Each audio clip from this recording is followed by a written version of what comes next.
রেদনের আম্মু আর ফারজানা নিচে যেখানে সবাই বসে সেখানে চলে গেল। ফারজানার আম্মু নিচে নামতেই দেখতে পেল রিয়া আর রিমিও সেখানে বসে আছে। তারা কিছু একটা নিয়ে আলোচনা করতেছে।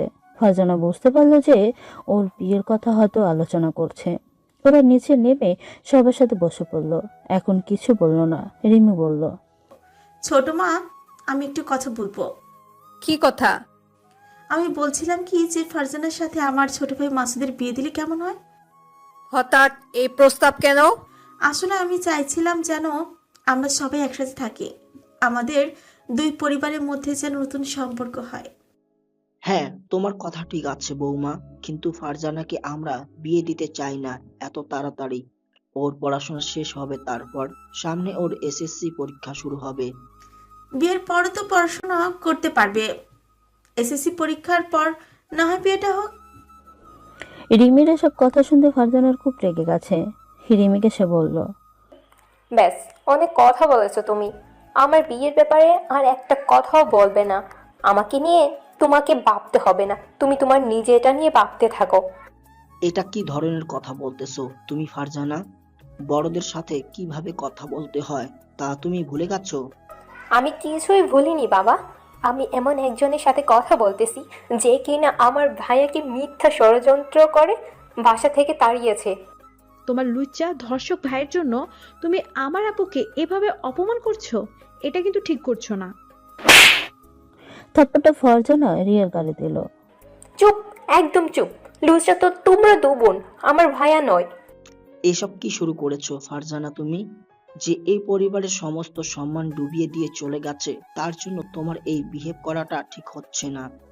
ফারজানার কাণ্ডে সেখানে উপস্থিত সবাই আশ্চর্য হয়ে গেছে। কি হচ্ছে কি ফারজানা? তুই আমাদের মেহমানদের সামনে এসব কি আচরণ করছিস? কেন ফারজানা কি আচরণ করেছে শুনি? ও যা করতেছে ঠিকই করতেছে। ছোট মা, তুমিও ফারজানার হয়ে কথা বলতেছো? ওর সাহস হয় কি করে আমাকে অপমান করার, আমার ছোট বোনের গায়ে হাত তোলার? তোমাদের দু বোনের ভাগ্য ভালো যে এখনো তোমাদের এই বাসা থেকে গাড় ধাক্কা দিয়ে বের করে দিইনি। ফারজানা, তুই কিন্তু বেয়াদবির সীমা অতিক্রম করে যাচ্ছিস। আমি কোনো বেয়াদবি করিনি ভাইয়া। বেয়াদব যদি হয় তো সেটা হচ্ছে তোমার বউ আর শালি, যারা মিথ্যা ষড়যন্ত্র করে আমার ভাইয়াকে অপরাধী সাজিয়েছে। একদম বাজে কথা বলবে না ফারজানা। তখন থেকে যা ইচ্ছে তাই বলে যাচ্ছ। কোনো প্রমাণ আছে তোমার কাছে যে আমরা দুই বোন এসব করেছি? নিজের লুচ্চা ভাইয়ের জন্য আমাদের উপর দোষ চাপিয়ে দিতেছ? প্রমাণ আছে আমাদের কাছে। আমার ছেলে যে নির্দোষ ছিল সেটা এক্ষুনি প্রমাণ হয়ে যাবে। ফারজানা, রেকর্ডিংটা শোনাও এদের। এরা সবাই মিলে আমার ছেলেকে মেরে রক্তাক্ত করেছিল। এখন বুঝতে পারবে সেদিনকে সত্য আর কে মিথ্যে ছিল। রিমি আর রিয়া তো রেদনের আম্মুর কথা শুনে ভয় পেয়ে গেছে। একে অপরের মুখের দিকে তাকাচ্ছে। ফারজানা সেদিকে লক্ষ্য করে মুচকি হাসি দিয়ে মোবাইলের ধারণকৃত রেকর্ডটি চালু করলো। রেকর্ড চালু হওয়ার পর সবাই শুনতেছে রিমি আর রিয়ার কথা। পুরো রেকর্ড শোনার পর পরিবারের সবাই একদম নিস্তব্ধ হয়ে গেছে। রেদনের আম্মু তো পুরোটা রেকর্ড শুনে কান্না করতেছে। রিমি আর রিয়া তাদের মিথ্যা অভিনয়ের খোলস ধরা পড়ে যাওয়ায় ভয় কাঁপতেছে। রাসেলের চোখ দিয়ে আগুন বের হইতেছে। কি হলো রাসেল ভাইয়া? এবার তো নিজের বউয়ের আসল রূপটা দেখলে। আর বাবা, তুমি নিজের সন্তানকেই চিনতে পারলে না? সবসময় ভাইয়ার পছন্দ অপছন্দের বিপরীতে গিয়েছো তুমি। তোমার আর আপুর ভালোবাসা থেকে বঞ্চিত করেছিলা ওকে, কিন্তু ভাইয়া তো তারপরও ভালো, কিন্তু সেটাও তোমাদের সহ্য হলো না। ফারজানার কথা শুনে চুপ হয়ে গেছে। কারো মুখেই কোনো কথা নেই। সবাই নিজে নিজে অনুতপ্ত হয়ে যাইতেছে যে তারা কত বড় অন্যায় করেছে রেদনের সাথে। কি হলো রিয়া আর রিমি ভাবি, তোমাদের মুখ বন্ধ হয়ে গেল কেন? তোমরা মেয়ে মানুষ হয়ে এত বড় জঘন্য ষড়যন্ত্র করতে তোমাদের বিবেকে বাঁধলো না? আসলে আমি বাকি কথা রিমি বলার আগেই ঠাস ঠাস করে রিমির দুই গালে দুইটা চড় মারল রাসেল। রিয়া কিছু বলতে চেষ্টা করলেও ওকেও চড় মারে রাসেল। ছি রেমি, ছি! তুমি যে এতটা নীচ আমি ভাবতেই পারছি না। এত জঘন্য তুমি! যেই ভাইকে আমি কখনো রাগ পর্যন্ত হইনি, সেই ভাইকে তোমার দু বোনের জন্য আমি মেরেছি। ছি! আর রিয়া, আমার ভাইয়াকে তো তুমি শুধু স্ট্যাটাস দেখে ভালোবেসেছিলে। তোমার তো কোনো যোগ্যতাই নাই আমার ভাইয়ার বউ হওয়ার। সবাই এখন রিমি আর রিয়াকে বিভিন্ন ধরনের কথাবার্তা বলছে। ওরা দু বোন শুধু কান্না করেই যাচ্ছে। রেদনের বাবা নিস্তব্ধ হয়ে গেছে। হয়তো তিনি নিজের ভুল বুঝতে পেরে নিজে অনুতপ্ত হইতেছেন। রেদনের মা বলল, কি হলো, এখন সবাই চুপ করে আছো কেন? সেদিন তো আমার ছেলের কোনো কথাই শুনোনি, আজ কেন সব জানার পরও চুপ করে আছো? রিমি, তোমাকে তো রেদওয়ান বড় বোনের মতন মনে করতো, তুই সেই সম্পর্ককে এভাবে নষ্ট করলে? তোমাকে কি বলবো, সেখানে ওর বাবা ভাই নিজের বড় বোনই বিশ্বাস করেনি। তুমি আজ এই মুহূর্তে এই বাসা থেকে চলে যাবে। আর যতদিন না আমার ভাইকে আমি খুঁজে পাবো আর সে যদি তোমাকে ক্ষমা করে, তাহলে এই বাড়িতে তোমার স্থান হবে, নয়তো না। আমি যেন তোমার আর এই বাসায় না দেখি।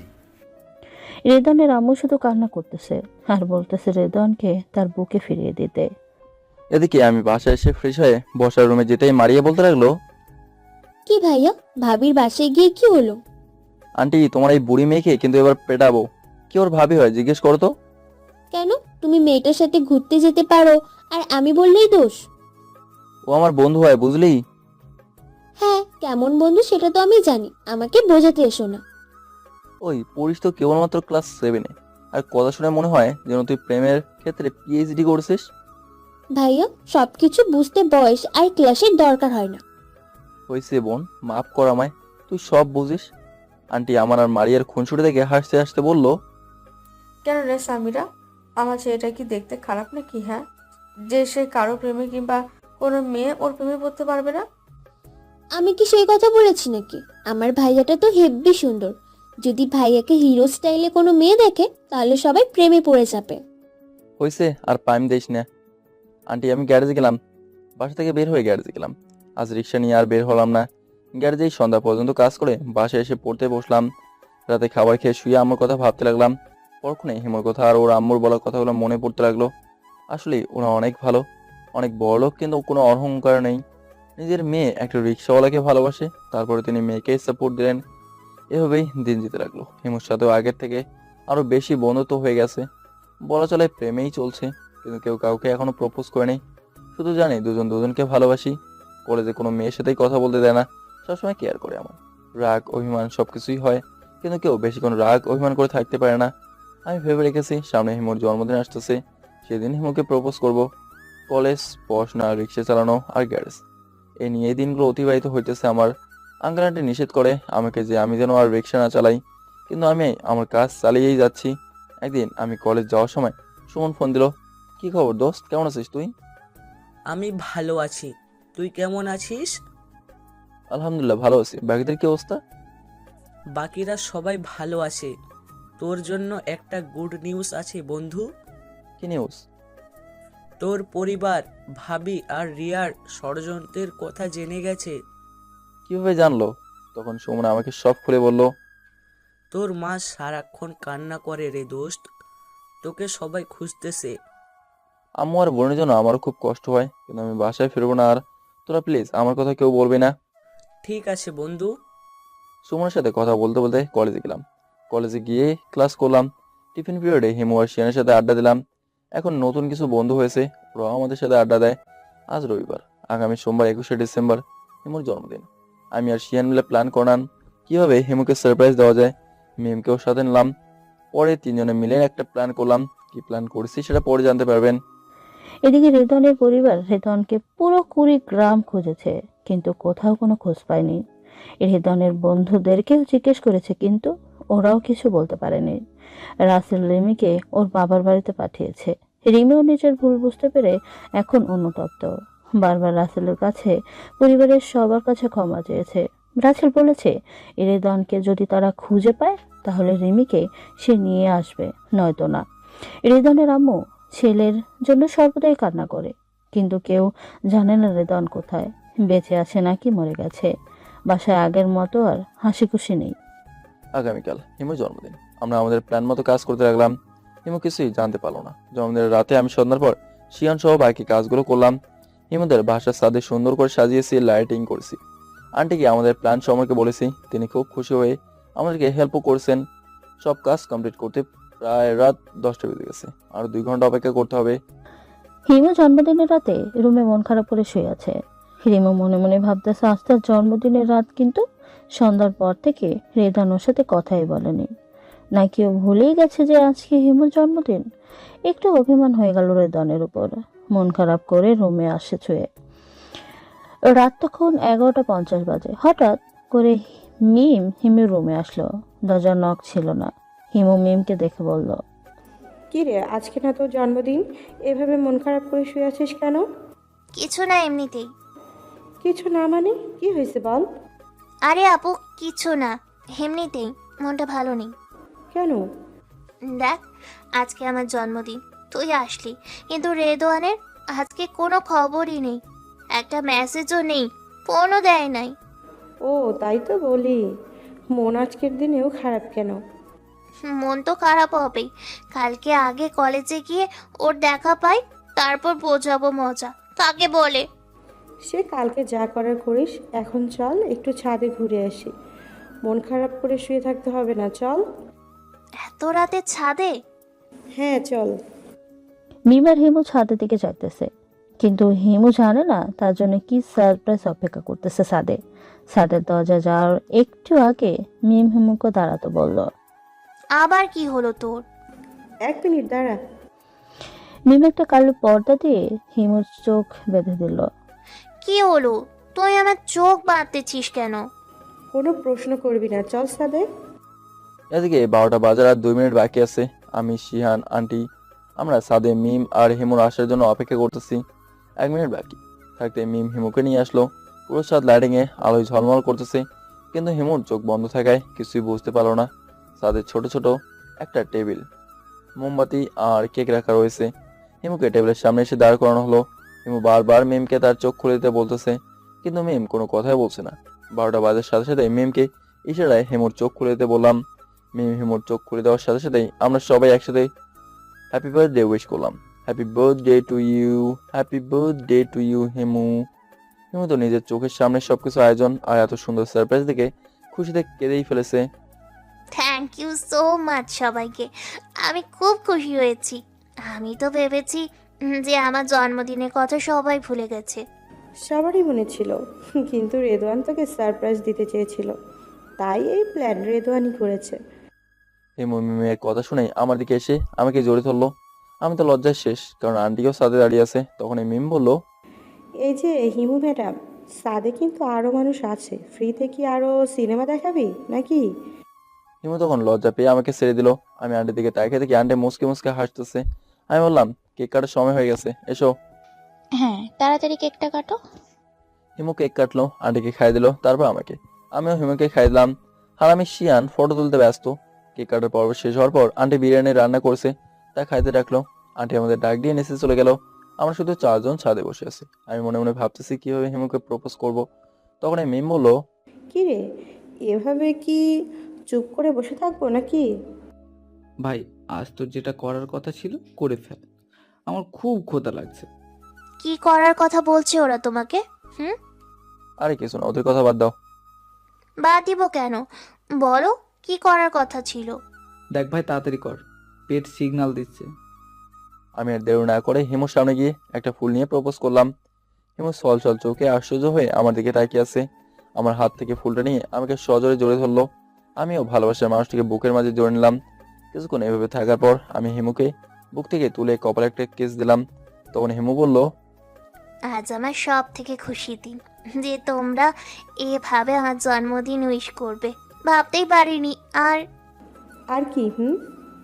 আর আমার ভালোবাসাকে আমি আমার জন্মদিনের রাতেই পেয়ে গেলাম। এর চেয়ে খুশি আর কি হতে পারে? তোদের প্রেমের আলাপ শেষ হলে একবার চল নিচে যাই। এই শালা তো দেখি সেই পেটুক, রাত 10টা খেয়ে আসলি আর এখন আবার খাওয়ার জন্য তর্স হয়েছে না।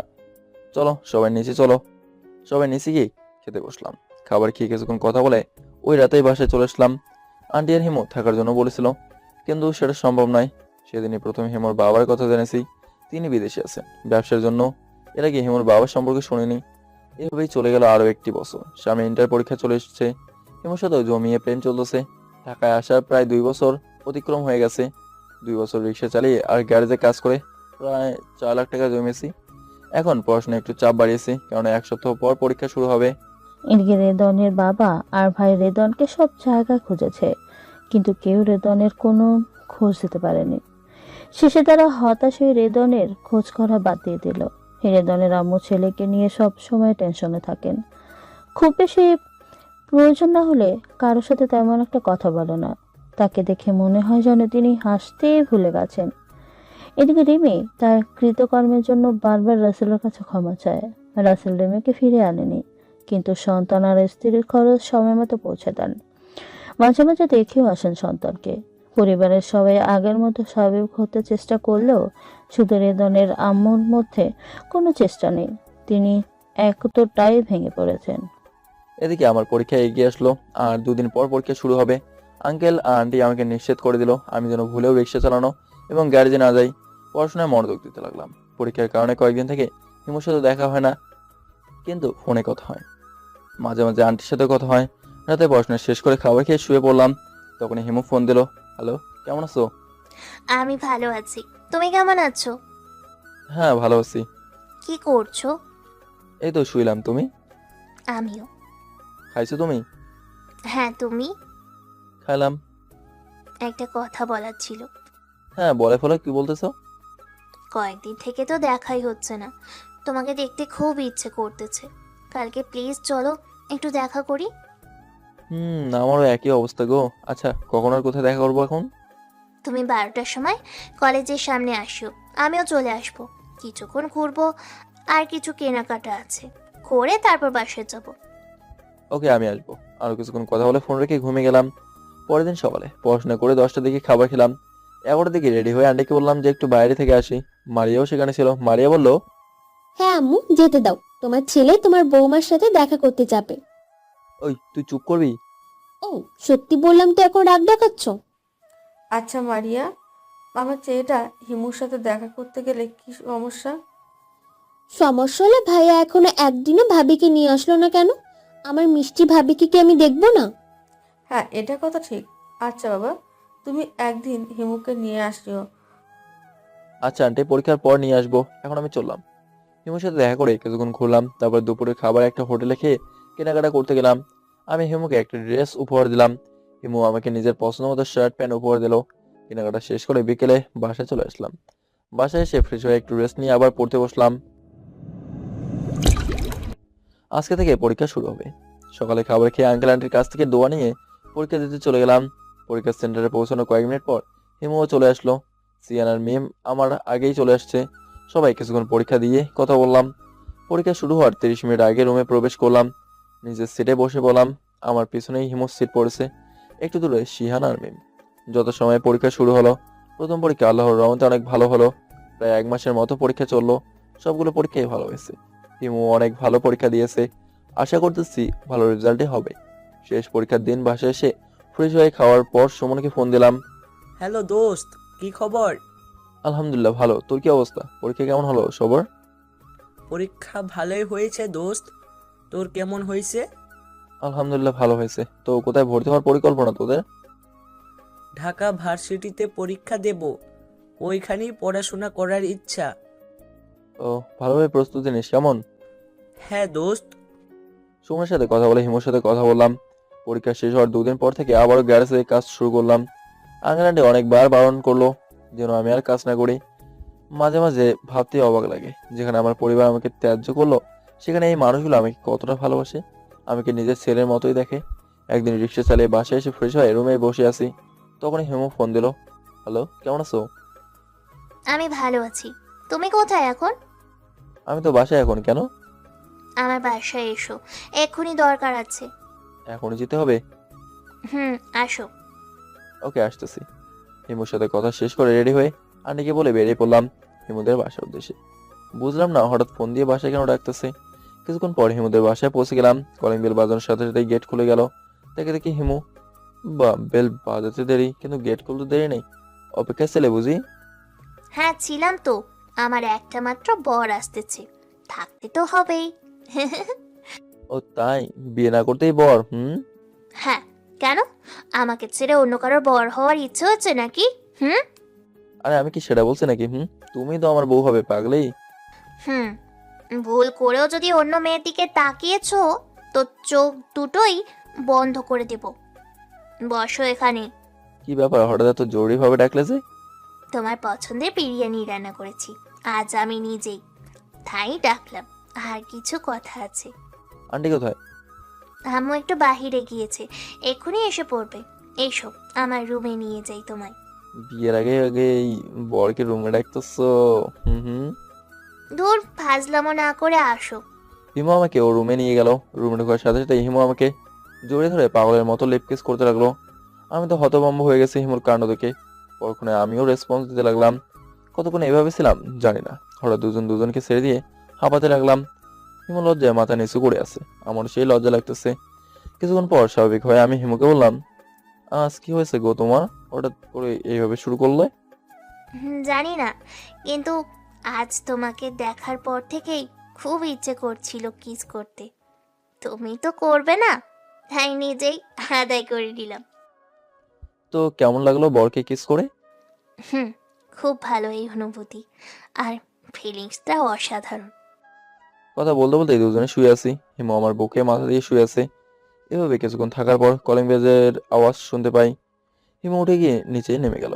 আমি তখনও শুয়ে আছি রুমে। নিচে আওয়াজ শুনে বুঝতে পারলাম যে আন্টি এসেছে। একটু পর হিমু রুমে আসলো। আসো নিচে যাই, আম্মু আসছে। আচ্ছা চলো। আমরা নিচে গেলাম, সোফায় বসে টিভি দেখতে লাগলাম। হিমু আমার কাঁধে মাথা দিয়ে আছে। কিছুক্ষণ পর আন্টি বসার রুমে আসলো। হিমুও ভালো হয়ে বসলো। আসসালামু আলাইকুম আন্টি, কেমন আছেন? ওয়ালাইকুম আসসালাম। আমি ভালো আছি, তুমি কেমন আছো বাবা? জি আলহামদুলিল্লাহ ভালো।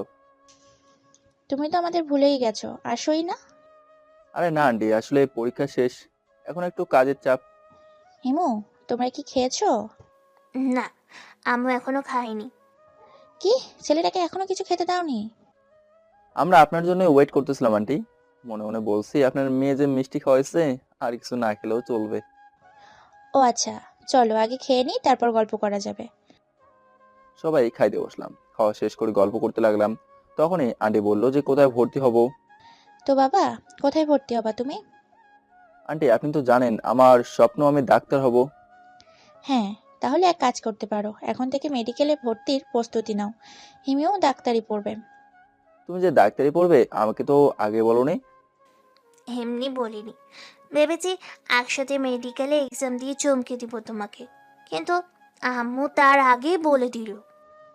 দেশি ডাক্তারি পড়বা নাকি বিদেশে পড়বা? আন্টি আমার প্ল্যান আছে যে সরকারিভাবে বিদেশে ডাক্তারি পড়ার জন্য পরীক্ষা দেবো, যদি চান্স পাই তো বিদেশেই পড়বো। আমিও তাহলে সেই প্রস্তুতি নিব। তাহলে তোমাদের দুজনকে একসাথে প্রস্তুতি নাও। Okay aunty. আমরা কয়েকদিনের জন্য গ্রামের বাসায় যাব, তুমিও চলো আমাদের সাথে, কয়েকদিন ঘুরে আসি। মিরপুরের বাহিরে তো আর বের হওনি। গ্রামের বাসা? আন্টি আপনার ঢাকার স্থায়ী বাসিন্দা না? না, আমাদের গ্রামের বাসা কুড়িগ্রামে। আমি তো আন্টির কথা শুনে অবাক হয়ে গেলাম। এনারা তাহলে আমাদের জেলার মানুষ? পরক্ষণে মনে পড়তে লাগলো আমার অতীতের কথাগুলো। চলো না কয়েকদিন ঘুরে আসি। যদি অন্য কোথাও হতো তাহলে হয়তো চেষ্টা করতাম, কিন্তু কুড়িগ্রাম আমি যাব না। কেন? কারণ কুড়িগ্রামে আমার সমস্ত অতীত লুকিয়ে আছে। আমার বাসা কুড়িগ্রামেই, তাই আমি দুঃখিত। আন্টি আর হিমু বিষয়টা বুঝতে পেরে আর যাওয়ার জন্য বলে নাই। কিছুক্ষণ গল্প করে আমি বাসায় চলে আসলাম। কয়েকদিন পর হিমুরা গ্রামের বাড়ি চলে গেল। আমিও নিত্যদিনের মতো কাজ করতে লাগলাম। মাঝে মাঝে সুমন রাফিদের সাথে কথা হয় ফোনে। হিমুর সাথে প্রতিদিনই ফোনে কথা হয়। এভাবেই চলে গেল কিছুদিন। এদিকে রেদনের বাসায় রিমিকে ফিরে আনা হয়েছে। রেদনের বাবা রাসেলের বাবা মায়ের কথা শুনে রাসেলার সন্তানের কথা ভেবে রিমিকে নিয়ে আসে, কিন্তু মন খুলে কেউ কারোর সাথে কথা বলে না। এদিকে রেদনের মা দিন দিন ডিপ্রেশনে চলে যাচ্ছে।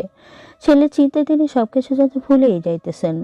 রেদনের বাবার ফারজানা অনেক বুঝে, কিন্তু রেদনের মা যে একটা ঘোরের মধ্যে থাকে।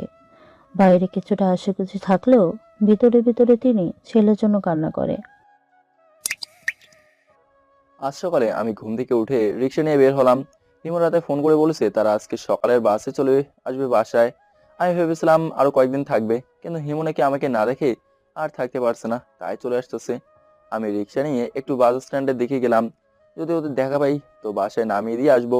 রিক্সা নিয়ে স্ট্যান্ডে গিয়ে দেখি হিমু আর আন্টি স্ট্যান্ডের সামনে ব্যাগ নিয়ে দাঁড়িয়ে আছে। আমাকে মনে হয় ওরা দেখেনি। আমি রিক্সা নিয়ে ওদের সামনে গেলাম। আন্টি আর হিমু তো আমাকে দেখে অবাক হয়েছে, সাথে খুশিও হয়েছে, দেখেই বোঝা যায়। আমি ব্যাগগুলো রিক্সা নিয়ে ওনাদের বসতে বললাম। আন্টি অবশ্য রাগ হয়েছিল যে এখনো কেন রিক্সা চালাইতেছি।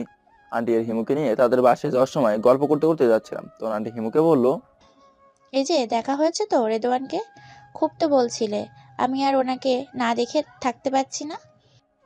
আমি তো আন্টির কথা শুনে লজ্জায় শেষ। হুম, দেখা হচ্ছে, কিন্তু ভালোভাবে হয়নি। বাসায় গিয়ে দেখবো। আন্টি, আপনারা আরো কয়েকদিন থাকতেন, কতদিন পর গ্রামে গেলেন। থাকার তো ইচ্ছে ছিল, কিন্তু এই যে তোমার জুলিয়েট নাকি আর থাকতে পারছে না তোমাকে না দেখে, তাই চলে আসলাম। ও, এখন সব দোষ আমার। তুমিও তো বলেছিলে যে ছেলেটাকে অনেক দিন থেকে দেখি না। গ্রামে এসে তো অনেক দিন থাকলাম, এবার বাসায় যাই। আর আমার বরকে আমি দেখতে চাইছি। তোমার সমস্যা কি? হুম? বাহ, বিয়ের আগেই বর? হ্যাঁ, কেন? ওর সাথে কি আমার বিয়ে দিবে না নাকি শুনি? হ্যাঁ দিব। তাই বলে আমার মেয়ে যে এখন থেকে উতলা হয়ে আছে সেটা জানতাম না। আগেই বলেছি, হিমু আর ওর আম্মু বন্ধুর মতো, তাই সব কথাই শেয়ার করে। আমি আন্টি আর হিমুর কথা শুনে মুসকে মুসকে হাসতেছি। আন্টি আর হিমুকে বাসায় নামিয়ে দিয়ে আসতে চাইলাম, কিন্তু আন্টি আর হিমু বাসার ভেতরে যেতে বললো। আমি বিকেলে আসবো বলে চলে আসলাম। দুপুর পর্যন্ত রিক্সা চালিয়ে বাসায় গেলাম। ফ্রেশ হয়ে খেতে গেলাম। গিয়ে দেখি মারিয়া আন্টি আমার অপেক্ষায় বসে আছে। রে, স্কুলে যাসনি তুই? মারিয়াকে বললাম। হ্যাঁ, একটু আগে আসলাম। খাবার খাওয়া আগে, পরে গল্প করিও। খাবার খেয়ে কিছুক্ষণ গল্প করে গ্যারেজে গেলাম। গ্যারেজে বিকেল পর্যন্ত কাজ করে আবার বাসায় আসলাম। তখনই হিমু ফোন দিল। হ্যালো। কোথায় তুমি? কখন আসবা? হুম? বাসায় আসলাম, গ্যারেজ থেকে রেডি হয়ে আসতেছি। আচ্ছা, তাড়াতাড়ি আসো।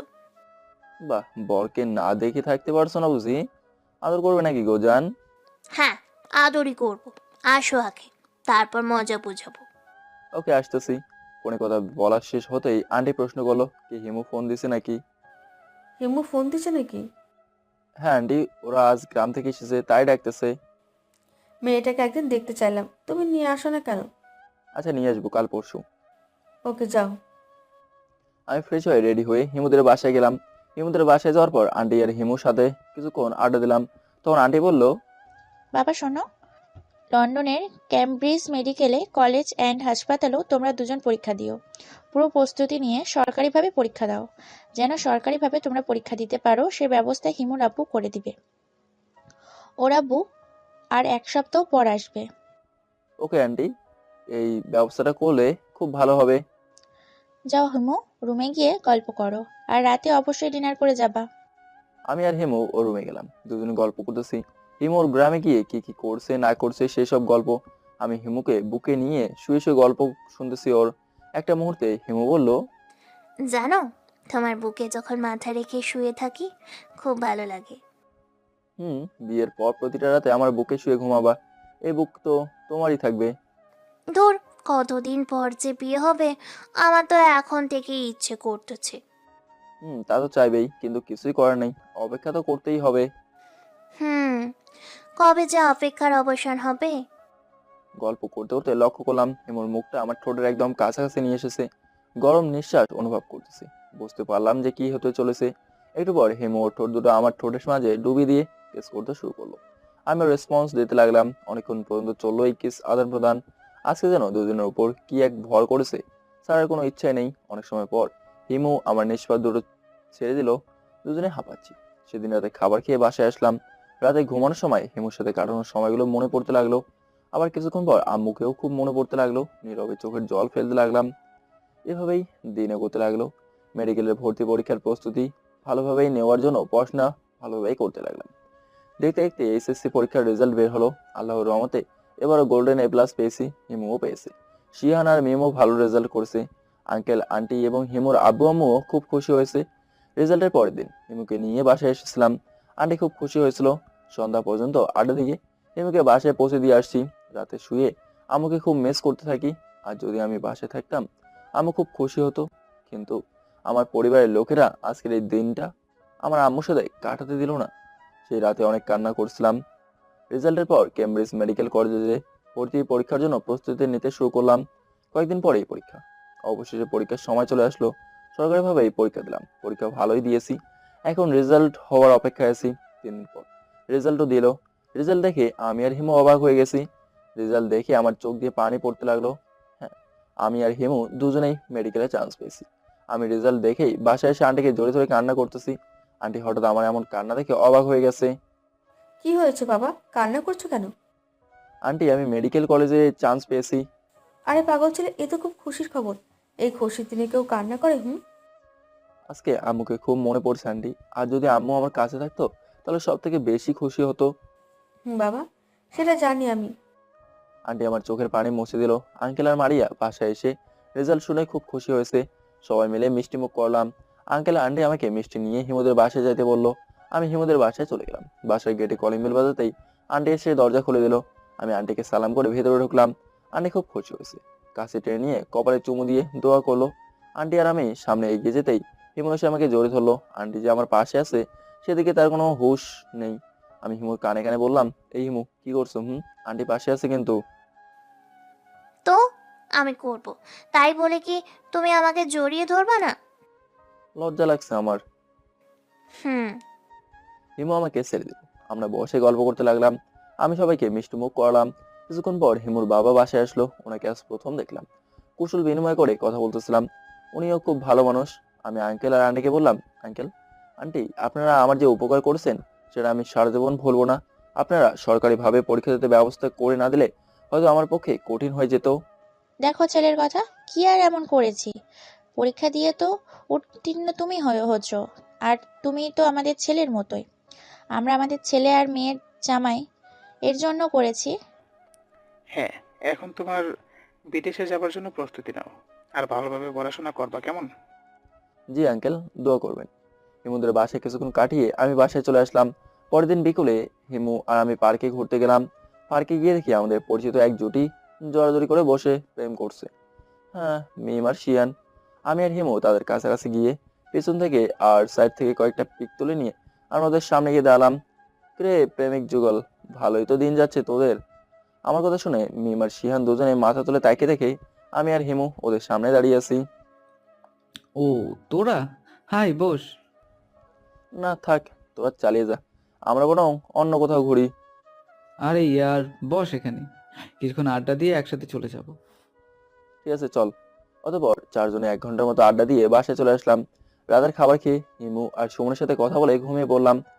দেখতে দেখতে লন্ডন যাওয়ার সময় ঘনিয়ে এলো। আর 3 দিন পর মাতৃভূমি ছেড়ে বিদেশে যাত্রা করব। বিকেলে হিমুর সাথে দেখা করে বাসায় এসে সুমনকে ফোন দিলাম। হ্যালো। হ্যাঁ ভাই, কি খবর? ভালো আছি, তোর কি অবস্থা? এই তো চলছে। তোরা 3জন ঢাকা আসতে পারবি 2-1 দিনের জন্য? কেন রে? আমি তো 2 দিন পর লন্ডনে চলে যাব। তোদের সাথে অনেকদিন থেকে দেখা হয় না, তাই দেখা করতাম আর কি। লন্ডন যাবি মানে? হ্যাঁ, তোদের আমি একটা কথা বলিনি, ভেবেছিলাম তোদের সাথে দেখা করে বলবো, কিন্তু সে সময়টা হলো না। আচ্ছা, কেন যাবি সেটা বল। আমি ক্যামব্রিজ মেডিকেল কলেজে চান্স পেয়েছি, সেখানেই যাব। দোস্ত, তুই এই খুশির খবরটা আমাদের জানাসনি? কেন বলিনি সেটা তো বললাম। এখন বল, তোরা আসবি কিনা? কবে যেতে হবে? আগামীকালই আয়। ওকে, আমি আর রাফি আর মিরাজের সাথে কথা বলে কালকেই চলে যাব। ওকে ভাই। সুমনের সাথে কথা বলে ঘুমিয়ে পড়লাম। পরের দিন সন্ধ্যাবেলা সুমন, রাফি আর মিরাজ চলে এসেছে। আমি গিয়ে ওদের রিসিভ করে নিয়ে আসলাম। আঙ্কেল আন্টি ওদের দেখে খুব খুশি হয়েছে। রাতে খাওয়ার পর সবাই মিলে আড্ডা দিতেছি, তখনই হিমু ফোন দিল। আমি আমার রুমে এসে হিমুর সাথে কিছুক্ষণ কথা বললাম। কথা শেষ হতেই আমার বন্ধুরা রুমে আসলো। কি দোস্ত, কে ফোন দিছে যে রুমে এসে কথা বললি? শালা, তুই বুঝিসও না যে কে ফোন দিছে? মনে হয় ভাবি ফোন দিছে, তাই তো আমাদের কাছ থেকে উঠে এসে কথা বলল। কেসটা কি বস, বলতো? হ্যাঁ, তোদের ভাবিই কল দিছে। আমরা দুজনেই একসাথে যাব লন্ডনে। কেমনে কি? হ্যাঁ।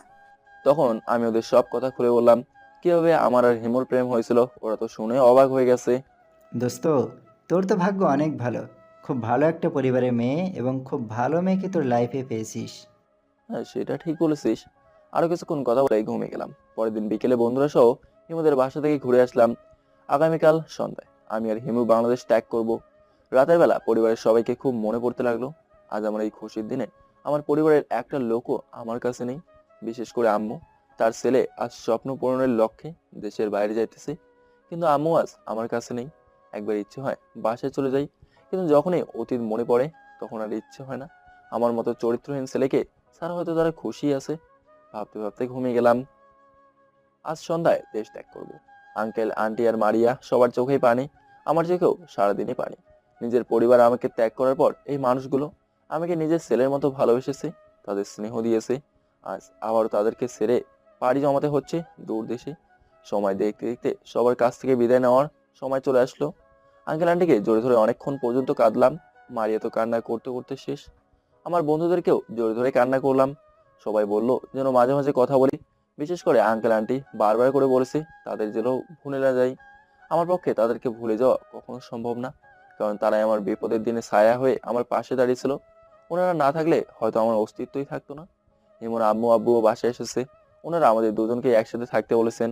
হিমোর বাবা তার পরিচিত একজনের মাধ্যমে বাসা ঠিক করে রেখেছেন। সবাইকে সালাম দেয়া নিয়ে সবার কাছ থেকে বিদায় নিলাম। এয়ারপোর্টের উদ্দেশ্যে বেরিয়ে পড়লাম। এয়ারপোর্টে পৌঁছে সবকিছু চেক হওয়ার পর আমরা ভেতরে গিয়ে বসলাম। কিছুক্ষণ পর বিমানে উঠলাম। রাত 8টায় বিমান টেক অফ করলো। সবাইকে ছেড়ে উড়াল দিলাম লন্ডনের উদ্দেশ্যে। হিমু আমার কাঁধে মাথা দিয়ে ঘুমিয়ে পড়লো, আমিও ঘুমিয়ে পড়লাম। যত সময়ে লন্ডনে পৌঁছে গেলাম। লন্ডনে তখন সন্ধ্যা 7টা বাজে। এয়ারপোর্ট থেকে বের হয়ে কার ভাড়া করে কেমব্রিজ মেডিকেল কলেজের উদ্দেশ্যে বেরিয়ে পড়লাম। কলেজের কাছাকাছি গিয়ে থাকার জন্য যে বাসাটা আগে থেকে ঠিক করে রাখা হয়েছে সেই বাসায় চলে গেলাম। বাসার মালিক একজন মহিলা, উনি প্রবাসী বাঙালি। ভাগ্য ভালো বলতে হবে, কারণ এখানে এসে একজন বাঙালি খুঁজে পেলাম। ওনার নাম মিনা। 1 মাসের অগ্রিম ভাড়া দিয়ে ভিতরে গেলাম। আমাদের রুম দেখিয়ে দিয়ে মিনা চলে গেল। আমরা ফ্রেশ হয়ে নিলাম। ফ্রেশ হওয়ার কিছুক্ষণ পর মিনা এসে খাবারের জন্য ডাক দিল। আমরা খেয়ে এসে বাসায় কথা বললাম, জানিয়ে দিলাম যে আমরা পৌঁছে গেছি। কথা বলা শেষ করে শুয়ে পড়লাম। হিমু আমার বুকে শুয়ে পড়লো। অবশেষে আমরা স্বপ্ন পূরণের উদ্দেশ্যে লন্ডনে পৌঁছে গেলাম, কি বলো? হ্যাঁ, কিন্তু খুব খারাপ লাগতেছে সবাইকে ছেড়ে এসে। তা তো লাগবেই, কয়েকদিন গেলে ঠিক হবে। হুম। জানো, আমার একটা ইচ্ছা এখানে এসে পূরণ হয়ে গেল। কি ইচ্ছা গো? আমার ইচ্ছে ছিল সারা জীবন বরের বুকে মাথা দিয়ে বরকে জড়িয়ে ধরে ঘুমাবো। দেখো, আজ সেটা পূরণ হয়েছে। আমরা এক হয়েছি। আমিও আমার বরের বুকে মাথা রেখে শুয়ে আছি। হ্যাঁ, এটা তো ভালো কথা, কিন্তু এখনো কিন্তু বড় হয়নি, তারপরে একসাথেই যাচ্ছি।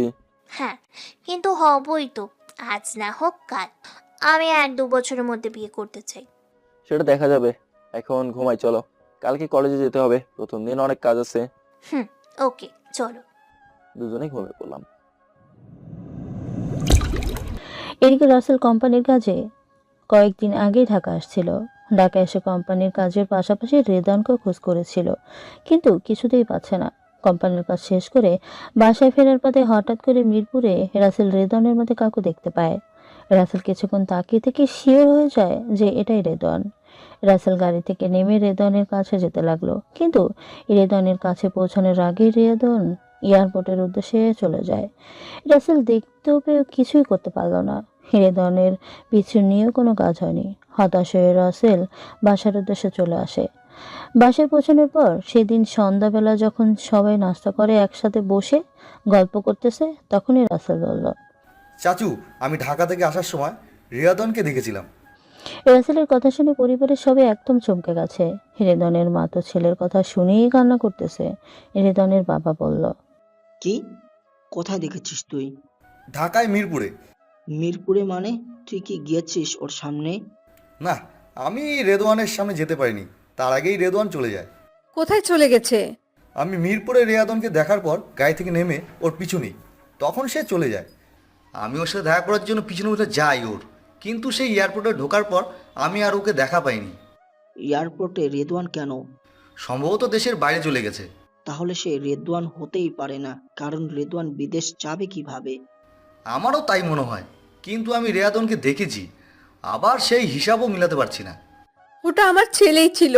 তোমরা আমার ছেলেকে এনে দাও। আমার ছেলের যদি কিছু হয় তোমাদের কাউকে ক্ষমা করব না আমি। রেদনের আম্মু কান্না করতে থাকে। রিমি শুধু চুপচাপ সবকিছু শুনে যায়। তার কথা বলার সাহস এই পরিবারে আর নেই। রাসেল একবার ভাবে ওই ছেলেটাই রেদন ছিল। কিন্তু পরক্ষণেই আবার ভাবে যদি রেদনই হবে তাহলে সে বিদেশে যাবে কিভাবে। রাসেল মনে মনে ভাবলো কালকে রেদনের বন্ধুদের জিজ্ঞেস করবে। পরদিন রাসেল রেদনের বন্ধু সুমন আর রাফির সাথে দেখা করতে গেল। রাফি আর সুমনকে রেদনের ব্যাপারে জিজ্ঞেস করে। রাসেল যা দেখেছে তা খুলে বলে, কিন্তু সুমন আর রাফি রাসেলকে বলে দেয় যে ওরা রেদনের ব্যাপারে কিছু জানে না। রাসেল কোনো কিছু জানতে না পেরে বাসায় ফিরে আসে। দেখতে দেখতে আরো 2 বছর কেটে গেল, কিন্তু রেদনের পরিবার সারা বাংলাদেশে খুঁজেও রেদনের কোনো খোঁজ পেল না। এদিকে রেদনের আম্মু ছেলে চিন্তায় দিন দিন ডিপ্রেশনে চলে যাইতেছে। রেদনের বাবা, রাসেল এবং রেদনের বড় বোন সবাই এখন নিজেরই দোষ দেয়, কারণ ওরা যদি রেদনের কাছ থেকে সেই দিন সব শুনতো তাহলে হয়তো আজ রেদন বাড়িতেই থাকতো। এভাবে সময় আর দিন এগিয়ে যেতে লাগলো, কিন্তু রেদনের অস্তিত্ব ওরা খুঁজে পেল না। একসময় ওরা ভেবেই নিল যে রেদন হয়তো আর বেঁচে নেই পৃথিবীতে। একটা সময় ওরা রেদনের খোঁজ করা বাদ দিয়ে দিল। এদিকে পরদিন সকালে আমি ঘুম থেকে উঠেই দেখি হিমু আমার বুকে সুন্দরভাবে ঘুমিয়ে আছে। বুকের মধ্যে হিমুকে একদম পরীর মতো লাগতেছিল। আমি অপলক নয়নে হিমুর দিকে তাকিয়েছি। হঠাৎ হিমুর ঘুম ভেঙে যায়। হিমু দেখতে পেল আমি ওর দিকে এক ধ্যানে তাকিয়েছি। তখন হিমু বলল, কি ব্যাপার গো, এভাবে কি দেখছো? আমার জানকে দেখতেছি, অনেক কিউট লাগতেছে আজ। আগে দেখোনি বুঝি আমাকে, আর তখন কিউট লাগেনি? তোমাকে সবসময় কিউট লাগে বুঝছো, কিন্তু আমার বুকে আজ ঘুমিয়েছো, তোমাকে ঘুম অবস্থায় দেখতে আরো বেশি কিউট লাগতেছিল। তাই বুঝি এভাবে দেখছো? চোখের পলক নড়ছেই না তোমার। তোমাকেই তো দেখবো, তাই না? আমাকে ছাড়া আরো দিকে যদি চোখ দাও তো তোমার খবর আছে, বুঝছো? বুঝছি। এখন উঠে ফ্রেশ হয়ে নাও, কলেজে যেতে হবে। আমি হিমুর কপালে একটা কিস দিয়ে বাথরুমে গেলাম ফ্রেশ হতে। আমি ফ্রেশ হয়ে আসার পর হিমু ফ্রেশ হয়ে আসলো। দুজনে রেডি হয়ে নাস্তা করে কলেজে চলে গেলাম। কলেজে গিয়ে প্রয়োজনীয় সব কাজ শেষ করে আমাদের ক্লাসরুমে গেলাম। প্রথম দিন কয়েকজনের সাথে পরিচিত হলাম। সবাই কিন্তু লন্ডনের, আবার প্যাচ লাগাইন না। হিমু শুধু আমার সাথে দেখতেছে যে কোনো মেয়ের সাথে কথা বলে নাকি। প্রথম দিন মেডিকেল কলেজ থেকে বের হওয়ার সময় একটা মেয়ের সাথে পরিচয় হয়েছিলাম।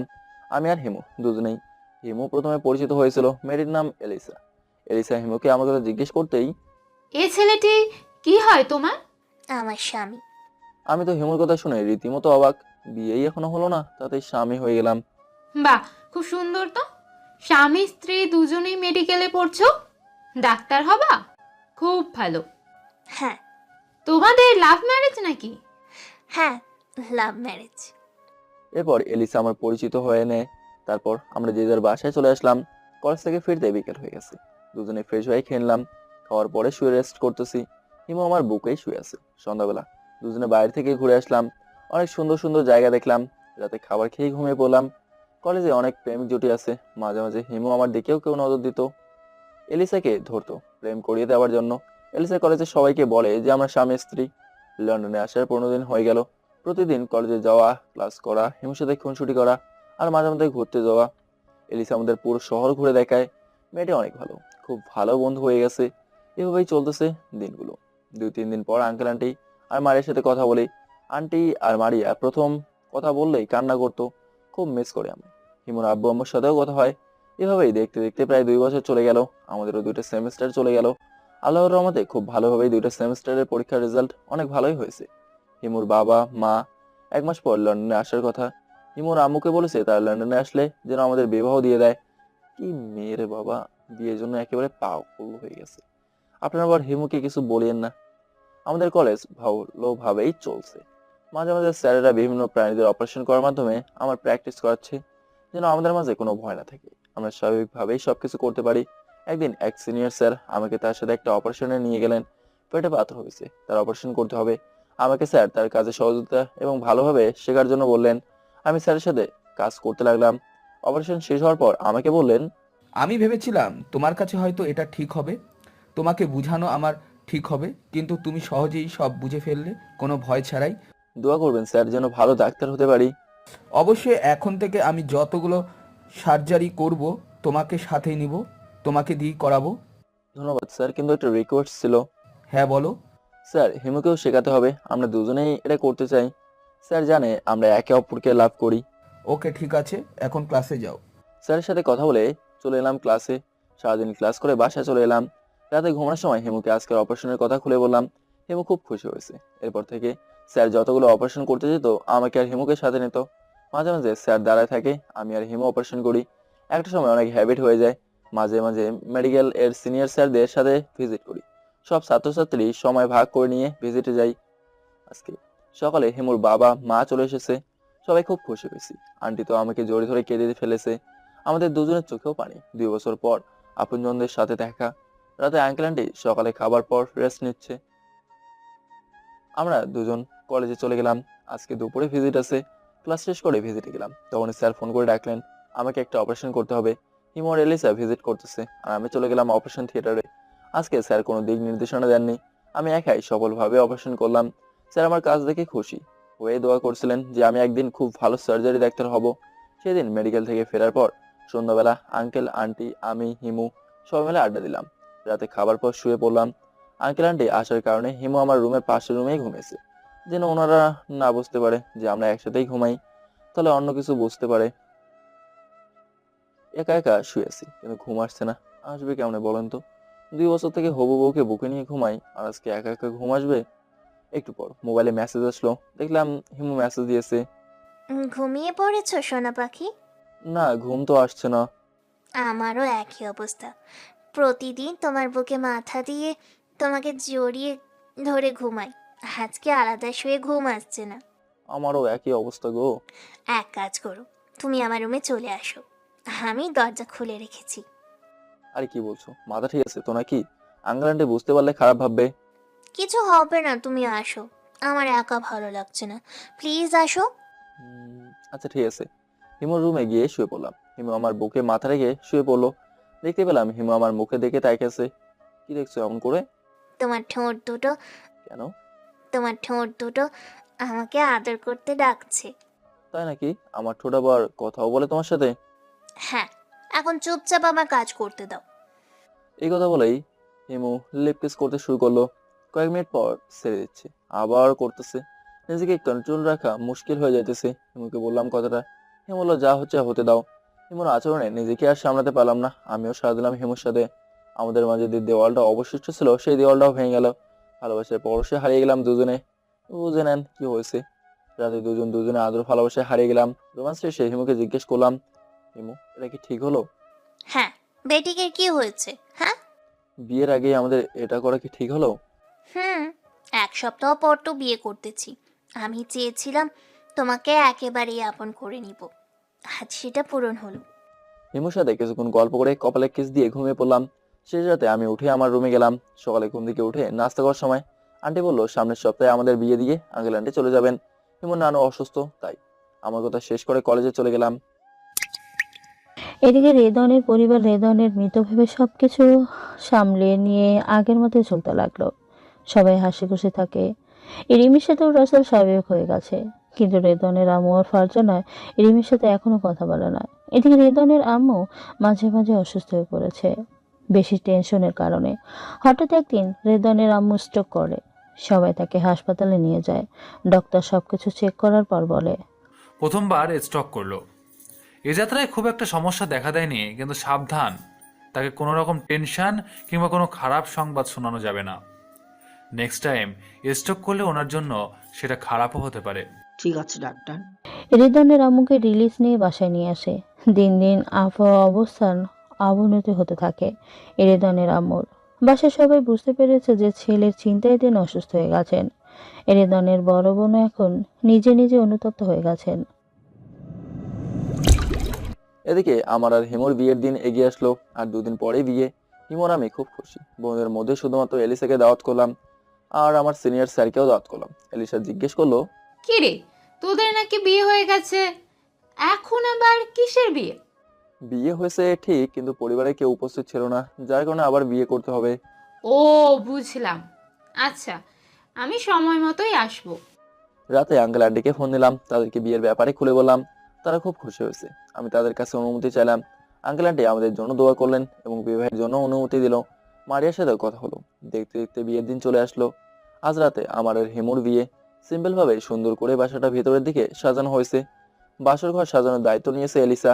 রাত 8টার দিকে আমার আর হিমুর বিবাহ হয়ে গেল। বিবাহের মাধ্যমে চিরজীবনের জন্য দুজন দুজনকে আপন করে পেলাম, পবিত্র বন্ধনে আবদ্ধ হলাম। আজ আমরা দুজনে অনেক খুশি। রাত 11টার দিকে হিমুকে বাসর রুমে রেখে আসলো এলিসা। কিছুক্ষণ পর এলিসা বাসায় চলে গেল। আমি রুমের সামনে বারান্দায় দাঁড়িয়ে আমার পরিবারের সবার কথা ভাবতেছি। বাবা, মা, ফারজানা সবাই যদি আজ থাকতো খুব ভালো লাগতো, কিন্তু আমার ভাগ্য খারাপ, তাই আমার পরিবার থাকতেও আমি এতিমের মতো বারান্দায় দাঁড়িয়ে এসব কথা ভাবতেছি আর কান্না করতেছি। তখনই আন্টি, মানে হিমুর আম্মু, এখন তো আর আন্টি বলা যাবে না, এখন তো শাশুড়ি মা হয়ে গেছে, মানে শাশুড়ি মা চলে আসলো। বাবা, এখন এখানে দাঁড়িয়ে আছো কেন? মেয়েটা একা রুমে আছে, যাও রুমে। আম্মু যাইতেছি। তুমি কান্না করছো কেন? হ্যাঁ, আসলে আজকে এই খুশির দিনে আমার পরিবার, আমার বাবা মায়ের কথা অনেক মনে পড়ছে, তো সেজন্যই আর কি। আমি তোমার দুঃখ বুঝি বাবা, কিন্তু কি করবে, পরিস্থিতি তোমাদের আজ এই জায়গায় দাঁড় করিয়েছে। আমিও তো তোমার আম্মু হয়ে গেছি, আমাকে নিজের মায়ের মতো মনে করবা না? করবা, যাও বাবা, রাত অনেক হয়েছে, রুমে যাও। বলেই শাশুড়ি মা চলে গেলেন। আমি ওর কয়েক মিনিট দাঁড়িয়ে থেকে রুমে গেলাম। রুমে যাওয়ার সাথে সাথে হিমু এসে আমার পাঞ্জাবির কলার ধরে বলতেছে, এই যে বর্মশাই, বাসার ঘরে বউকে বসিয়ে রেখে বাইরে কি করা হচ্ছিল শুনি? দেখছেন নি কি বউ আমার, বাসর ঘরে স্বামীকে যদি এভাবে শাসন করে, বাকি জীবনটা তো এমনি দাঁড়িয়েছিলাম, আম্মুর সাথে কথা বললাম আর বাসার কথা মনে পড়তেছিল তাই। ও সরি। যাও উজু করে এসো, নামাজ পড়ে আমরা আমাদের নতুন জীবন শুরু করব। ওকে আমার লক্ষ্মী বর্মশাই। দুজনে উজু করে নামাজ পড়লাম, আল্লাহর কাছে দোয়া করলাম। নামাজের পর শুয়ে পড়লাম। হিমু ড্রেস চেঞ্জ করে আমার বুকে এসে শুয়ে পড়লো। কিছুক্ষণ কথা বলার পর আমি হিমুকে একটু খেপাতে চাইলাম, তাই বললাম, হিমু আমার ঘুম পাচ্ছে, আমি ঘুমাবো। ওই কি কইলা? তুমি ঘুমাইবা তাই না? দাঁড়াও, ঘুমাইতেছি তোমায়। আরে আরে উঠছো কেন, আসো শুয়ে থাকো। হিমু উঠতেছিল, আমি আমার আবার জড়ি ধরে শুইলাম। কেন? তুমি নাকি ঘুমাইবা, তাই পানি নিয়ে এসে ঢেলে দিলাম। বাসর রাতে কেউ ঘুমায়? হ্যাঁ, তো বাসরাতে কি করে গো বউ? ওরে আমার দুষ্টু বর, বাসর রাতে কি করে সেটাও বলে দিতে হবে এখন? তুমি কি ফিডার খাও নাকি? হ্যাঁ, জানতেই তো চাইছি, এতে রাগ করার কি হলো, বুঝিয়ে দিলেই তো হয়। দাঁড়াও, বোঝাচ্ছি। এই কথা বলে হিমু আমাকে জড়ি ধরে লিপ কিস করতে লাগলো। লিপ কিস দিয়ে শুরু করে শেষে দুজনে হারিয়ে গেলাম পবিত্র ভালোবাসায়, দুজনে হারিয়ে গেলাম সুখের পরশে। রোমান্স শেষ করে দুজনে হাঁপাচ্ছি। হিমু আমার বুকেই শুয়ে থেকে বলল, কি এবার বুঝছো তো? হ্যাঁ বুঝেছি, এখন তো আরো একবার রোমান্স করতে মন চাইতেছে। অনেক দুষ্টুমি করেছো, এখন একদম নয়, রাত অনেক হয়েছে, ঘুমিয়ে পড়ি চলো। আরেকবার একটু আদর করেই ঘুমাবো। ইস ঢং। হিমুকে আরেকবার আদর করে ঘুমিয়ে পড়লাম। সকালে ঘুম ভাঙতেই বুঝতে পারলাম আমার মুখে পানি পড়তেছে। চোখ খুলে তাকিয়ে দেখি হিমুর চুল থেকে পানি পড়তেছে, তার মানে আমার আগেই উঠে ফ্রেশ হয়ে গেছে। হিমু দেখতে পেলো আমার ঘুম ভাঙছে। ঘুম ভাঙলেও বর্মশাই? ভাঙছে, কিন্তু বউটা আমাকে রেখে একা একা ফ্রেশ হয়ে নিল, এটা কি ঠিক হলো? তোমাকে ডাকলাম, তোমার ঘুম ভাঙলো না। এখন বেশি কথা না বলে ফ্রেশ হয়ে আসো, আমার নাস্তা করতে ডেকে গেছে একবার। আমি উঠে ফ্রেশ হতে গেলাম। ফ্রেশ হয়ে সবাই মিলে নাস্তা করলাম। ঢাকায় আঙ্কেল আন্টির সাথে কথা বললাম, সিহান, মিম, রাবিদের সাথেও কথা বললাম। বিবাহের 2 দিন পর শ্বশুর শাশুড়ি চলে গেল। আমরা দুজনে কলেজে যেতে লাগলাম। মান, অভিমান, ভালোবাসা, আদর, খুনসুটিতে চলতে লাগলো আমাদের সাংসারিক জীবন। একদিন রাতে হিমু আমার কাছে বায়না ধরলো, শোনো না, আমি একটা জিনিস চাই তোমার কাছে। বলো কি চাও? আমার না একটা কিউট সন্তান চাই। কি বলছো? আর তো 1.5 বছর আছে আমাদের মেডিকেল কোর্স কমপ্লিট হতে। এখন এই বাচ্চা নিতে যদি চাও, সমস্যা হয় যদি? কোনো সমস্যা হবে না, আমি সামলে নিতে পারবো, কিন্তু আমি মা হতে চাই, প্লিজ। আচ্ছা ঠিক আছে, চলো তাহলে শুরু করি একটা বেবি আনার মিশন। চলো। এরপর শুরু হয় বেবি আনার মিশন। বউকে আদর করার পর ঘুমিয়ে পড়লাম দুজনেই। এভাবে দেখতে দেখতে আরো প্রায় 1টা বছর চলে গেল। হিমু প্রেগনেন্ট, 1 মাস পরও ডেলিভারি হবে। এখন পড়াশোনা এবং মেডিকেলে ভিজিট করার পাশাপাশি হিমুর কেয়ার করতে হয়। হিমুর আম্মু আজকে আসার কথা, কেননা এইসব ওনাকে প্রয়োজন। এই সময়ই রাতে আম্মু চলে আসলো। আম্মু হিমুর সাথে সবসময় থাকে। কয়েকদিন পর হিমু অসুস্থ হয়ে পড়লো। হিমুকে মেডিকেলে ভর্তি করলাম। আজকে হিমুর বাচ্চা হওয়ার সময় অপারেশন করতে হবে। যত সময় হিমুকে অপারেশন থিয়েটারে নিয়ে গেল, আমি আর আম্মু বাইরে বসে। আমি আল্লাহর কাছে বারবার দোয়া করতেছি যে হিমু এবং সন্তান দুজনেই সুস্থ থাকে যেন। অপারেশন শেষ হওয়ার পর ডাক্তার ম্যাম, ইনিও আমাদের শিক্ষক, বাইরে আসলেন। ম্যাম, হিমু ঠিক আছে তো? হ্যাঁ, তোমার স্ত্রী সুস্থ আছে, মেয়ে সন্তান হয়েছে, একটু পর কেবিনে শিফট করা হবে, তখন দেখা করিও। Okay ma'am, thank you. Ma'am চলে গেলেন। আমি প্রাণ ভরে আল্লাহর নিকট শুকরিয়া আদায় করলাম। কিছুক্ষণ পর হিমুকে কেবিনে দেওয়া হলো। আমি আর শাশুড়ি আম্মু দ্রুত কেবিনে গেলাম। আমি গিয়ে হিমুকে জড়িয়ে ধরে কপালে ভালোবাসে পরশ চিহ্ন এঁকে দিলাম। হিমু তাকে দেখতেছে। হয়েছে বউকে আদর করা, এখন মেয়ের দিকে তাকাও, একদম তোমার মতো হয়েছে দেখো। আমি আমাদের নবাগত কন্যার দিকে তাকালাম, দেখেই মন জুড়িয়ে গেল। আল্লাহর অশেষ নিয়ামত। আম্মু আমার মেয়েকে কোলে নিয়ে পাশে বসে আছে, আমি হিমুর মাথার কাছে বসে আছি। তখনই হিমু ওর আম্মুকে বলল, আম্মু, আমি বুঝতে পারতেছি এবার থেকে আমার আদর ভালোবাসা একটু একটু করে কমবে। কেন রে মা? নতুন সদস্য বাসায় এসেছে, মেয়ে হয়েছে, আমার বর তো এখন থেকে মেয়েকেই বেশি ভালোবাসবে, আর তুমিও নাতিকে পেয়ে গেলা। ও এখনই মেয়েকে হিংসে করতে শুরু করছো? করবো না? আমার ভালোবাসা কমবে যে? এক বিন্দুও কমবে না আমার পাগলি বউ, বরং আরো ভালোবাসা বাড়বে। 7 দিন পর হিমুকে বাসায় নিয়ে আসলাম। মেয়ের নাম রাখলাম রাফিয়া জান্নাত হায়াত। আস্তে আস্তে দিন যেতে লাগলো, মেয়েও বড় হতে লাগলো। শাশুড়ি মা 6 মাস আমাদের সাথে থেকে বাসায় চলে গেলেন। আমরাও আমাদের মেয়েকে নিয়ে সুখেই দিন চালাতে লাগলাম। দেখতে দেখতে আমাদের মেডিকেল কোর্স প্রায় শেষের দিকে চলে আসলো। মেয়েরও 1 বছর পূর্ণ হলো, এখন একটু একটু কথা বলতে শিখেছে আমার মেয়েটা। মেয়ে এবং মাকে নিয়েই ফ্রি সময় মেতে উঠি আনন্দেতেই। কয়েকদিন পর মেডিকেল ফাইনাল পরীক্ষা শুরু হলো। ভালোভাবেই পরীক্ষা দিলাম, নির্ধারিত সময়ে রেজাল্ট পেলাম। আল্লাহর রহমতে আমি আর হিমু খুব ভালো রেজাল্ট করছি। স্যাররা অনেক খুশি হয়েছেন, এলিসাও ভালো করছে। রেজাল্টের পর 1 বছর ইন্টার্নি করে ক্যামব্রিজ মেডিকেলে জব নিলাম আমরা দুজনেই। আমাদের মেয়ে রাফিয়ার আজ 2 বছর পূর্ণ হলো। মাঝে মেয়ে এসে ওর মায়ের নামে অভিযোগ দেয়, হিমুও মেয়ের নামে অভিযোগ দেয়। 3 জনের ভালোবাসায় আমাদের দিন যেতে লাগলো। এদিকে রেদনের বাসা ছেড়ে যাওয়ার প্রায় 10 বছর চলে গেল। রেদনের ছোট্ট বোন ফারজানার বিয়ে হয়ে গেছে। ছেলে একজন ডাক্তার, সে রাজশাহী হাসপাতালে জব করে। যদিও ফারজানা বিয়ে করতে চায়নি, কিন্তু শেষে রাজি হয়ে যায়। রেদনের আম্মু আবারও ব্রেন স্ট্রোক করেছে। এইবার নিয়ে 3বার স্ট্রোক করলেন তিনি। এবার স্ট্রোকটা অনেক ঝুঁকিপূর্ণ। হাসপাতালে নেওয়ার পর ডক্টর চেক আপ করার পর বললেন যে অবস্থা বেশ শোচনীয়। টেনশন করতে করতে উনি ভিতরে ভিতরে শেষ হয়ে গেছেন। ওনার ব্রেনে রক্তক্ষরণ হয়ে গেছে। দ্রুত অপারেশন না করলে তাকে সুস্থ করা যাবে না।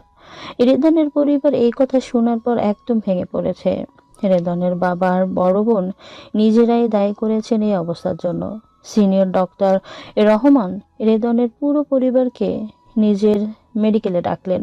কেবিনে যাওয়ার পর ডাক্তার রহমান রেদনের বাবাকে বললেন, দেখুন মিস্টার খান, আপনার স্ত্রীর অবস্থা দিন দিন অবনতি হয়ে যাচ্ছে। এখন কি করতে হবে ডক্টর? আমরাই দায়ী আমার স্ত্রীর এই অবস্থার জন্য। পুরনো কথা বাদ দিন, আপনার স্ত্রী দ্রুত অপারেশন করাতে হবে। তাহলে আপনারা ব্যবস্থা করুন। 15 থেকে 20 দিনের মধ্যে আমরা অপারেশন করব। আর এই অপারেশন করার জন্য আমরা দেশের বাইরে থেকে ডক্টর আনবো, তাই খরচটা বেশি লাগতে পারে। যত টাকাই লাগুক দেব, তবুও আমার স্ত্রীকে সুস্থ করতে হবে। ওকে, আমরা ব্যবস্থা করছি।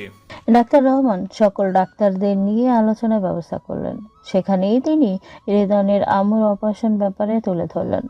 সমস্ত সিনিয়র ডাক্তাররা একমত হলেন যে তারা বিদেশ থেকে স্পেশাল ডাক্তার নিয়ে এসে অপারেশন করাবে। ডাক্তার রহমান সবাইকে বিদেশি ডাক্তারের সাথে যোগাযোগ করতে বললেন, কোন ডাক্তারের মাধ্যমে অপারেশন করাবেন তা জানার জন্য, কেননা ব্রেন অপারেশন খুব জটিল একটা অপারেশন। মিটিং শেষ করে ডাক্তাররা যে যার কাজে চলে গেল। খান পরিবারে আজ কারো মুখেই কোনো কথা নেই, শুধু একজন ব্যক্তি, সে হচ্ছে ফারজানা। ফারজানা রাজশাহীতে স্বামীর সাথেই থাকে। মাকে দেখার জন্য কুড়িগ্রামে হাসপাতালে এসেছে। ফারজানা পরিবারের সবাইকেই তার মায়ের এই অবস্থার জন্য দায়ী করেছেন। পরিবারের সব লোকজন চুপ করে আছে। ফারজানা চোখ চলে যায় রিমির দিকে। রিমিও হাসপাতালে ছিল। তখন ফারজানা রিমির দিকে তেড়ে গিয়ে বলল, তুমি কেন এসেছো এখানে? আমার মায়ের মৃত্যু দেখতে?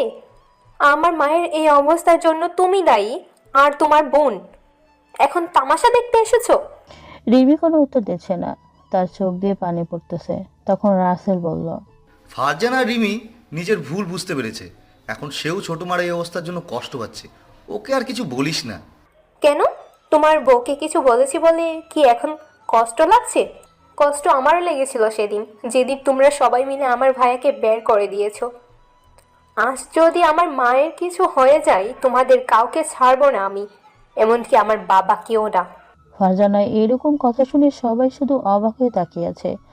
হাসপাতালের ডক্টররা মিটিং করার 3 দিন পর আবারও সবাই পরামর্শ করতে বসলো। সেখানে ডক্টর ইসলাম নামের এক সিনিয়র ডাক্তার একজন টপ সার্জারি ডাক্তারের খোঁজ দিলেন। আমি একজন সার্জারি ডাক্তারের খোঁজ নিয়েছি। সবকিছু জানার পর আমার এটাই মনে হচ্ছে যে এই অপারেশনের জন্য একমাত্র তিনিই পারফেক্ট। কে তিনি? লন্ডনের ক্যামব্রিজ মেডিকেল কলেজ ও হাসপাতালের একজন দক্ষ ডাক্তার তিনি। আপনি ডাক্তার হৃদয়নের কথা বলছেন না তো, যিনি বাংলাদেশি? হ্যাঁ, আমি তার কথাই বলছি। আমিও অনেক ডাক্তারের সাথে যোগাযোগ করার পর ডক্টর রিদওয়ানের ব্যাপারে জেনেছি। যেহেতু আপনারও মনে হচ্ছে তাকে দিয়ে অপারেশন করানো উচিত, তাহলে আমরা তার সাথেই যোগাযোগ করি। আপনারা কি বলেন সবাই? মিটিং উপস্থিত সব ডাক্তাররা ডক্টর রহমান আর ডক্টর ইসলামের সাথে একমত হলেন। ডক্টর রহমান বললেন, তাহলে আমি কালকেই ঢাকায় চলে যাব। সেখান থেকেই আমি ডক্টর রিদওয়ানের সাথে যোগাযোগ করব। চলেন সবাই। মিটিং শেষ হয়ে গেল। রেদানের পরিবারকে জানানো হলো যে লন্ডন থেকে ডাক্তার নিয়ে এসে খানের স্ত্রীর অপারেশন করানো হবে। ডক্টর রহমান পরদিন সকালে ঢাকা চলে গেলেন। ঢাকা মেডিকেল কলেজের সিনিয়র ডাক্তারের সাথে কথা বলে ডাক্তার রেদওয়ানের ফোন নম্বর নিলেন। সন্ধ্যার পর লন্ডনে সকালবেলা ডক্টর রহমান রেদওয়ানকে ফোন দিলেন। ফোন দিয়ে তিনি রেদওয়ানকে সবকিছু খুলে বললেন এবং রিকোয়েস্ট করলেন তিনি যেন বাংলাদেশে চলে আসেন। এদিকে আমাদের সংসার জীবন ভালোই চলতেছে।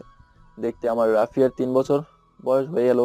আমার শাশুড়ি এবং এখন পুরোপুরি বাংলাদেশে গিয়ে থাকার জন্য বারবার বলতেছেন।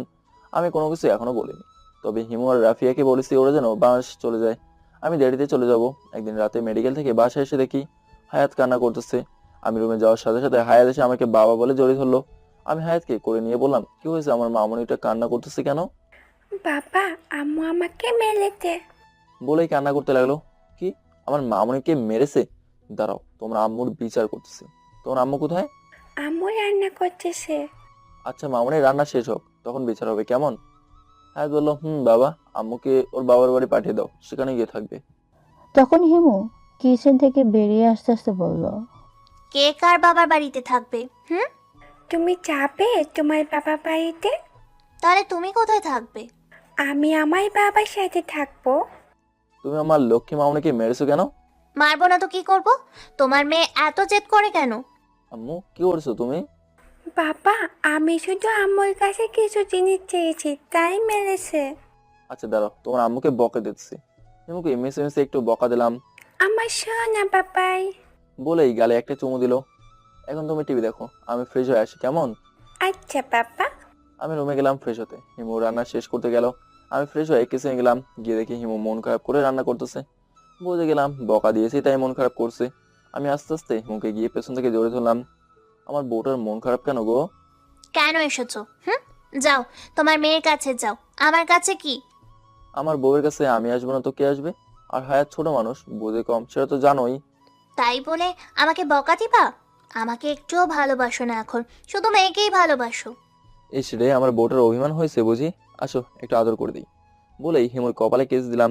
রাতে খাবার পর হিমুকে জিজ্ঞেস করলাম বাংলাদেশে কবে যাবে। হিমু জানালো আগামী সপ্তাহে। দেখতে দেখতে হিমুর যাওয়ার সময় ঘনিয়ে এলো। আমাকে খুব জেদ করলো সাথে যাওয়ার। আমি কিছুদিন সময় চাইলাম। হিমুকে সকালে বিমানে তুলে দিয়ে এলাম। যাওয়ার সময় মা মেয়ে দুজনেই খুব কান্না করলো আর আমাকে দ্রুত বাংলাদেশে চলে যেতে বললো। আমি ওদের বিদায় দিয়ে মেডিকেলে চলে গেলাম। যাওয়ার পথে শাশুড়ি মাকে জানিয়ে দিলাম যে হিমু ওরা হায়াত চলে গেছে। হিমু দেশে যাওয়ার 6 মাস হয়ে গেল। খুব একাকী লাগছে এখন। প্রতিদিন ফোনে কথা বলি। হিমু বারবার করে চলে যেতে বলতেছে। হিমু গত মাসে একটা হাসপাতালে সিনিয়র ডাক্তার হিসেবে জয়েন করছে, কিন্তু আমাকে হাসপাতালের নাম বলেনি। বলেছে আমি বাংলাদেশ গেলে সেটা নিজেই জানতে পারবো, সারপ্রাইজ থাকবে। রাতে খাবার খেয়ে ঘুমিয়ে গেলাম। পরদিন সকালে ঘুম থেকে উঠে ওয়াশরুমে গেলাম ফ্রেশ হতে। ফ্রেশ হয়ে এসে দেখি ফোন বাজতেছে।